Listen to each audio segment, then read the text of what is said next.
ইনশাল্লাহ ভাই, বাকি নামাজের পরে মসজিদে ইমানে কিনের কথা হইব। ওই মুসল্লি, তোরা হগলতে ববি, নাইলে কিন্তু ছান্ডে মান্ডে কলজ করে দিব কয়া দিবালাছি।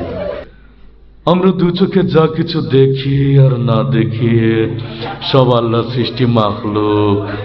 মাখলুক কিছু করতে পারে না আল্লাহর হুকুম ছাড়া, আর আল্লাহ সব কিছু করতে পারে মাখলুক ছাড়া, ঠিক কিনা? ওই আল্লাহ রাসূল জ্যামতে জ্যামতে নামাজ পড়ছে আর সাহাবীগো হিকাইছে অমতেই নামাজ পড়তে হইব। বোঝো নাই মাসলাটা, দুধু খাও। এই ইমাম সাহেব, আরে নামাজ হিকাই দিবে ওর হালতে মাওলা পাকের জিকির তোমার দিলের ভিতর টাস টাস করে বাজতে থাকে।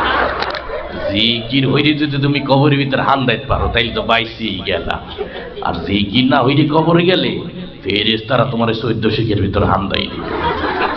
একজন মুসলমান আরেকজন মুসলমানের দুঃখ কষ্ট ভাগাভাগি করে না, নাম একরামুল মুসলিমের। চৌধুরী সাহেব, আমরা গরিব হতে পারি, আপনার মতো বদিন নই।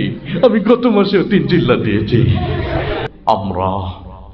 আমরা যা কিছু করব পৃথিবীর কোনো মানুষকে খুশি করার জন্য করব না, একমাত্র আল্লাহ রাব্বুল আলামিনকে খুশি করার জন্য করব।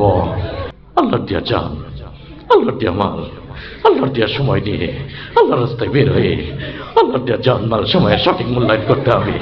আর জেনে রাখিস, তুই যদি আল্লাহর দিয়া জান, আল্লাহর দিয়া মাল, আল্লাহর দিয়া সময় সঠিক মূল্যায়ন না করিস, তুই বেঈমান হয়ে মারা যাবি, বেঈমান হয়ে মারা যাবি।